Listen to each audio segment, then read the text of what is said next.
Vamos à nossa aula número 8. Olá, está preparado ainda não? Sim? Então vamos lá, aula 8. Hoje eu trago duas provas. Vamos a elas. Um dos aspectos mais notáveis da aventura do homem ao longo da história tem sido seu constante anseio de buscar novas perspectivas, abrir horizontes desconhecidos, investigar possibilidades ainda inexploradas, enfim, ampliar o conhecimento. Desde seus primórdios, os seres humanos dedicam-se a investigar e a pesquisar, sendo esta curiosidade, este desejo de conhecer, uma das mais significativas forças impulsoras da humanidade.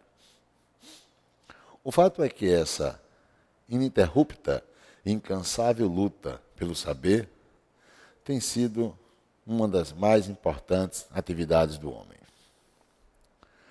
Ocorre que, ao dar vazão ao seu insaciável afã de descobrir, criar, conquistar, ao tentar realizar em toda a sua plenitude a livre aventura do espírito, o homem depara-se com seus limites.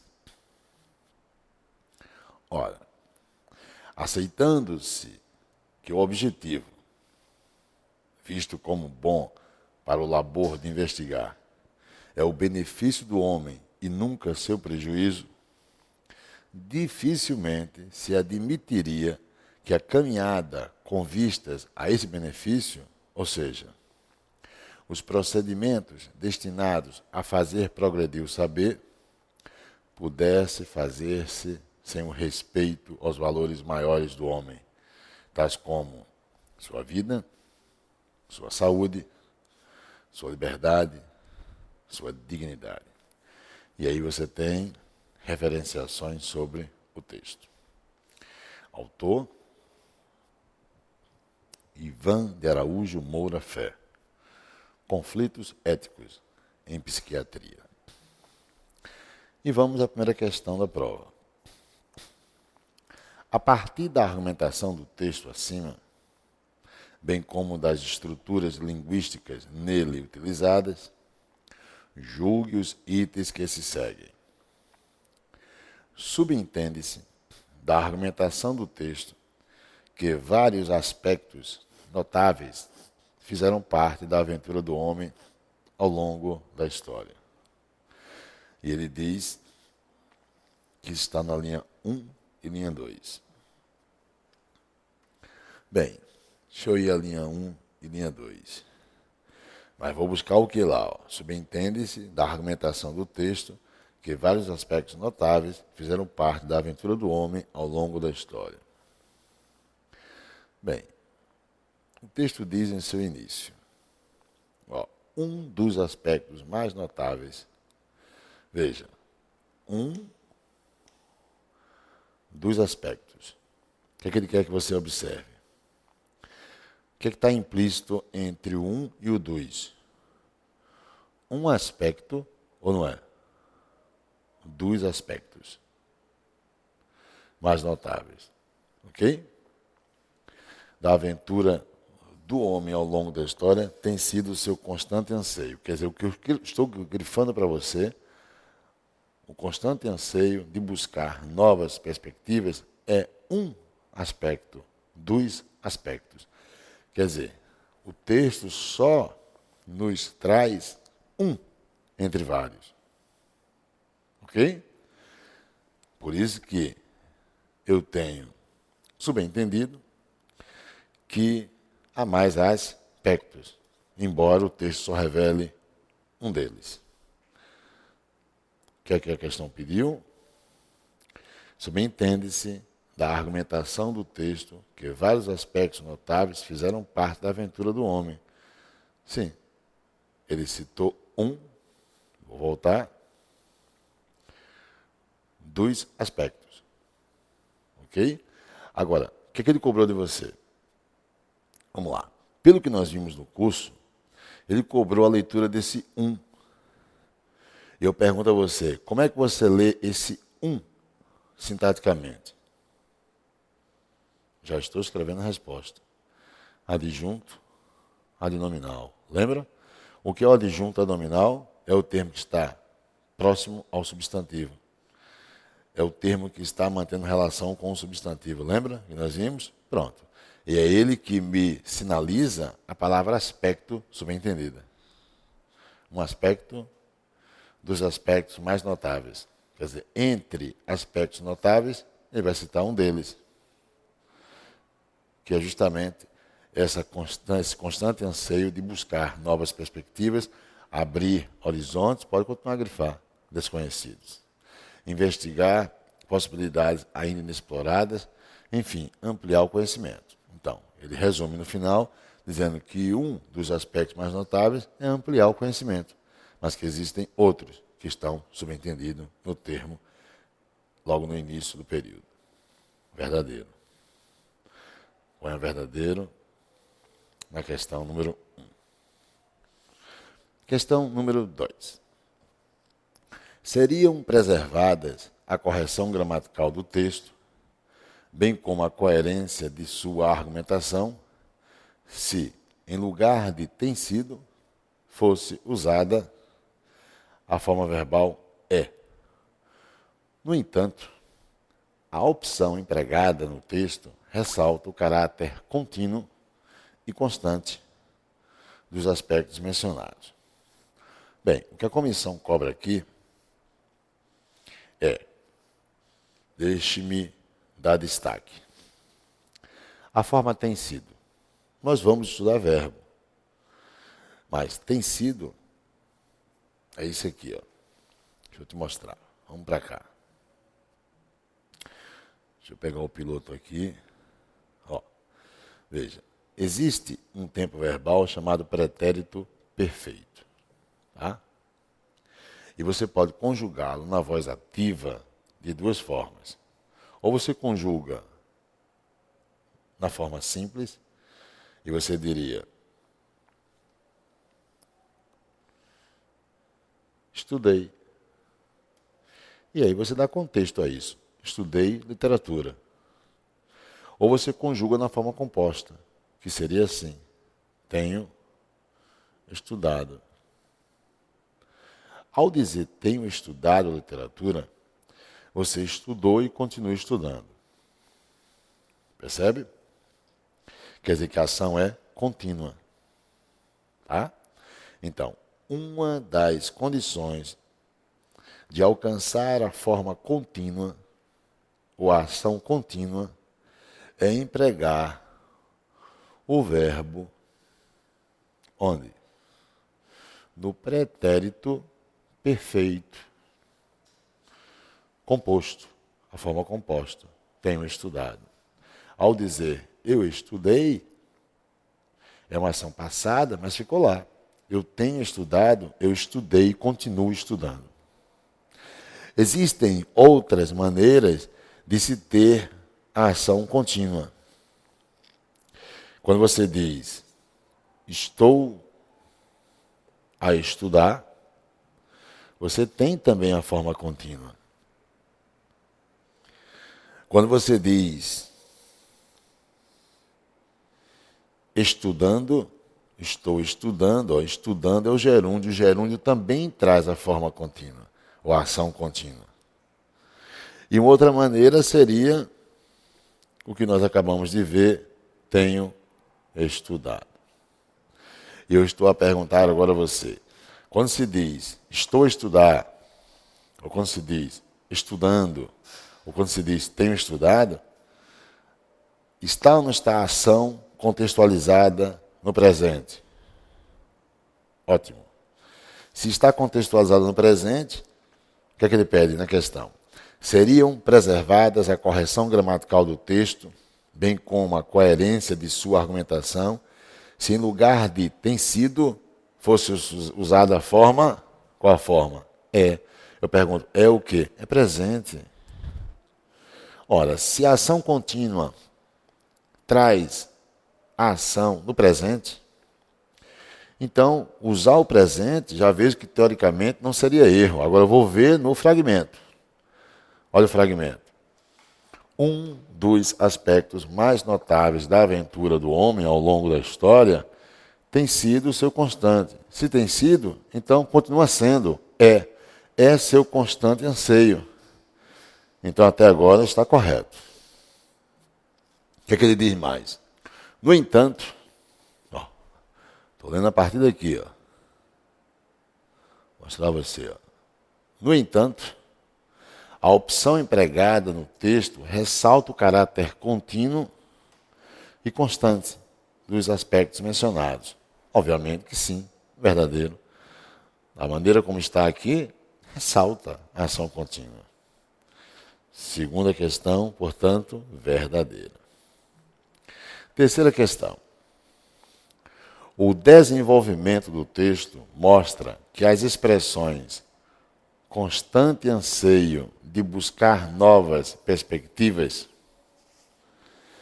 ininterrupta e incansável luta pelo saber e insaciável afã de descobrir, criar, conquistar, referem-se à ideia expressa em uma das mais significativas forças impulsoras da humanidade. Vamos ver se é? Bem, voltar ao texto. Eu saí já demarcando para você. Ó. Olha a primeira grifada. Constante anseio de buscar novas perspectivas. Olha a segunda aí, em vermelho. Uma das mais significativas forças impulsoras da humanidade. Olha a terceira, grifada. Ininterrupta e incansável luta pelo saber. E olha, insaciável afã de descobrir, criar, conquistar. Bem, vamos lá. Vamos ver, vamos reler o texto. Um dos aspectos mais notáveis da aventura do homem ao longo da história tem sido o seu constante anseio de buscar novas perspectivas. Bem, fique com isso na cabeça, o constante anseio de buscar novas perspectivas. E aí ele dá sequência, abrir horizontes desconhecidos, investigar possibilidades ainda inexploradas, enfim, ampliar o conhecimento. Então vamos ter o termo constante anseio de buscar novas perspectivas, contextualizando o ampliar o conhecimento. Desde seus primórdios, os seres humanos dedicam-se a investigar e a pesquisar, sendo esta curiosidade, esse desejo de conhecer, agora, uma das mais significativas forças impulsoras da humanidade. Bem, uma das mais significativas forças impulsoras da humanidade se refere a quê? O desejo de conhecer. Esse não é. O desejo de conhecer. E esse desejo de conhecer está aqui, ó.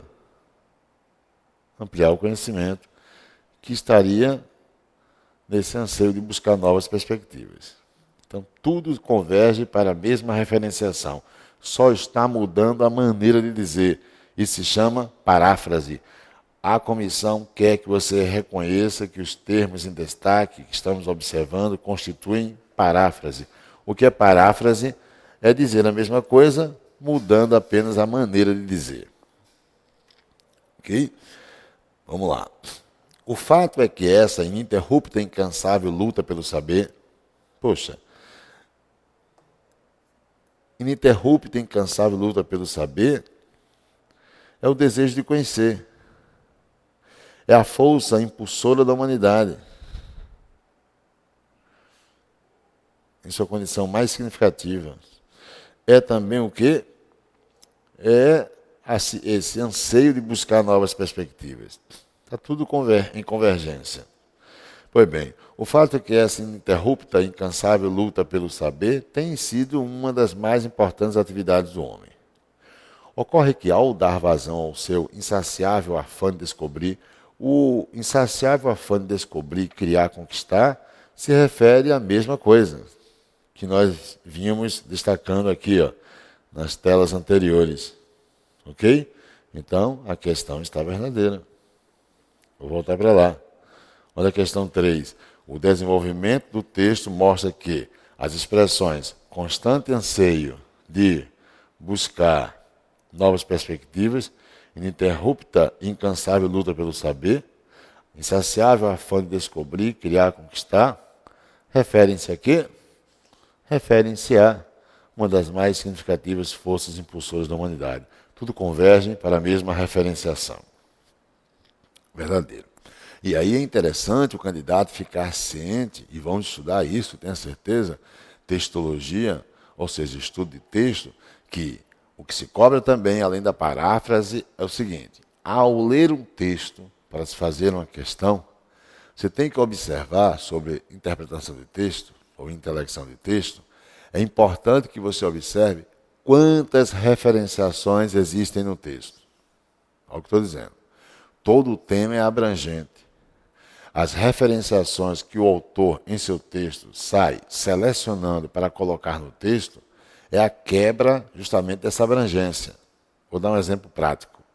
Eu digo para você assim: o uso de drogas no país. Esse é o tema. E lá vem.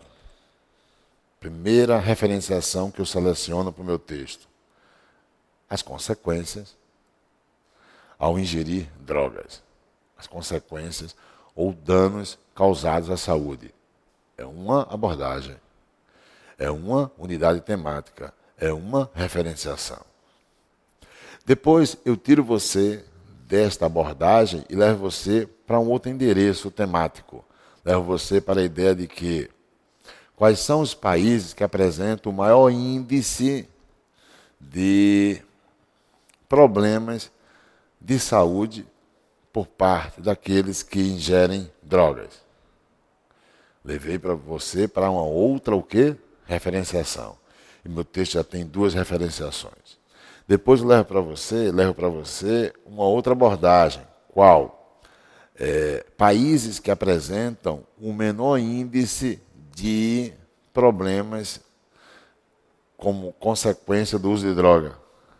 Poxa, observa, meu texto tem 3 abordagens, 3 referenciações. Se observar isso que eu estou dizendo a você como progressão temática do texto, ou sequencialização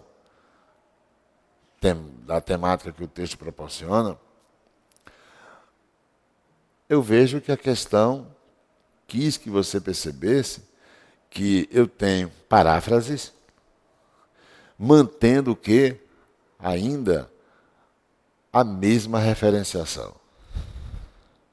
Então, isso não seria mais uma progressão temática externa, mas seria manter a mesma referenciação, então chame de progressão temática interna.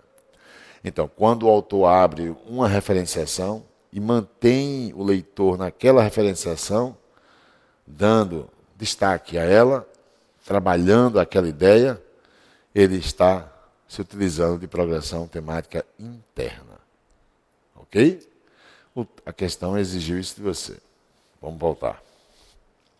Verdadeiro. Questão 4. A oração iniciada por ao dar vazão apresenta uma causa para o homem deparar-se com seus limites. Deixa eu ver. Olha o fragmento.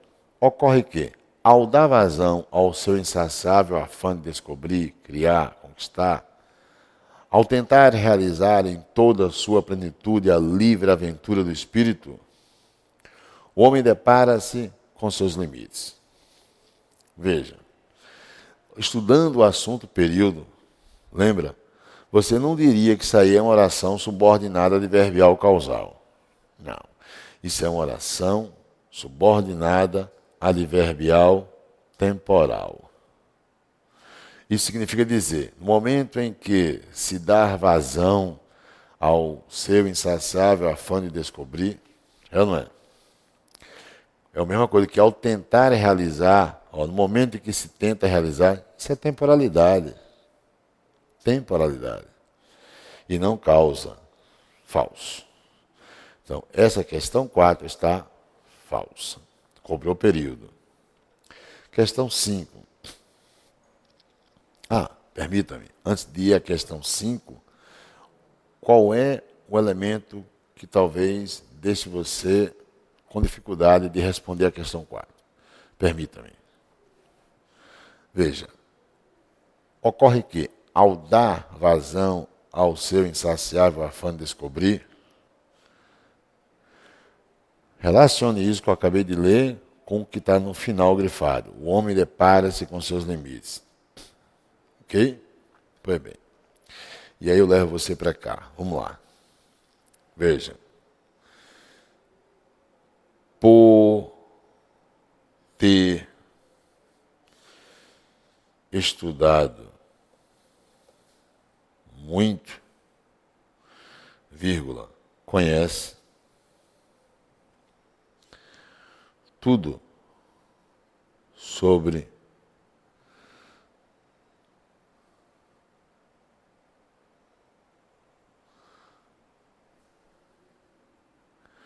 a borracha,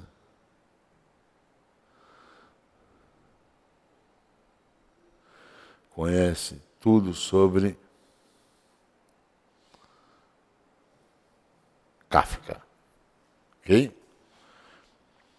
Por ter estudado muito, conhece tudo sobre Kafka. Como é que você classifica essa oração?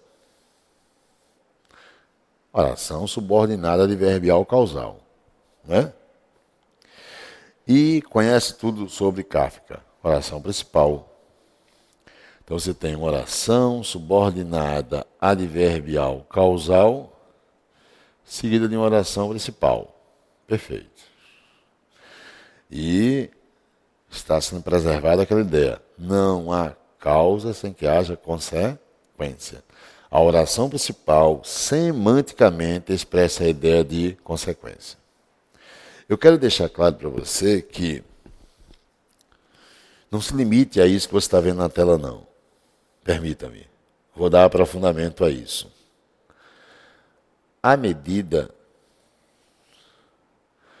que estuda, conhece mais e mais. Como é que você classifica esta oração? À medida que estuda. Resposta: oração subordinada adverbial proporcional. Não é isso?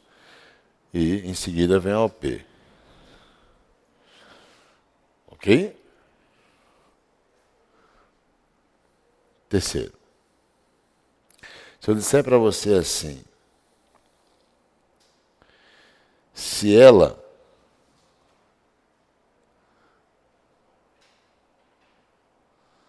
estudasse, saberia os detalhes. Classifique esta agora.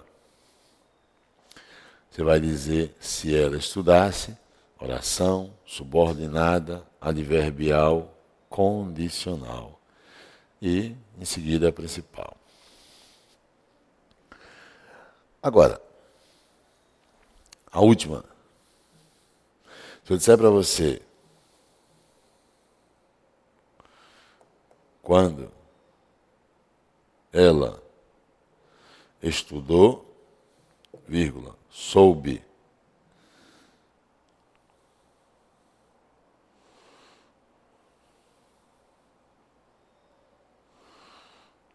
dos detalhes. Eu vou usar um objeto direto preposicionado partitivo, saber de algo. Quando ela estudou, soube os detalhes. Como é que você classifica essa oração? Quando ela estudou. Oração subordinada adverbial temporal. Mas se você observar, Vou escrever oração subordinada, adverbial, temporal, seguida de sua OP, oração principal. Agora, deste lado a classificação da oração. Veja que, quando ela estudou, soube de detalhes. Saber os detalhes é o que vem depois. Mas veio depois da ação de ter estudado. Existe semanticamente uma relação de causa e consequência. Se ela estudasse, saberia os detalhes. Então, saber os detalhes viria da ação de estudar. É uma causa contextualizada numa hipótese. E gerando na oração principal a ideia de consequências. Isso semanticamente. Quando você diz em língua portuguesa, à medida que estuda, conhece mais e mais.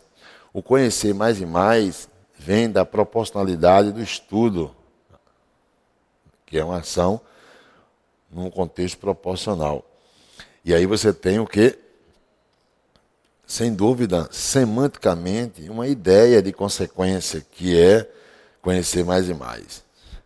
E, lógico, aqui você tem a coisa de maneira mais direta. Então, cuidado, que a causa pode estar contextualizada numa proporcionalidade, a causa pode estar, olha o que eu estou dizendo, contextualizada numa proporcionalidade, a causa pode estar contextualizada numa condição, e na tela a causa pode estar contextualizada numa temporalidade, gerando uma consequência que é na principal. Por isso que ele colocou isso para você. Olha a pergunta mais uma vez. A oração iniciada por ao dar vazão apresenta uma causa para o homem deparar-se com seus limites. Bem, você tem que ir pela classificação da oração, embora não se possa negar que semanticamente se tem o quê? Uma relação de consequência, o homem deparar-se com seus limites. Entende o que eu estou dizendo?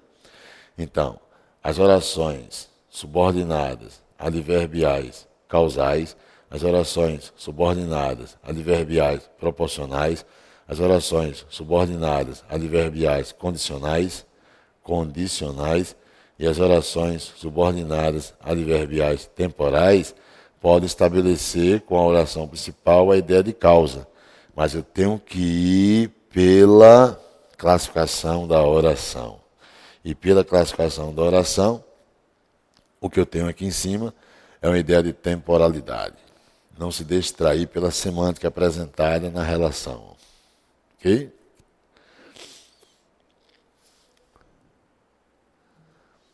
Questão 5. Eu prefiro no próximo bloco. Até lá.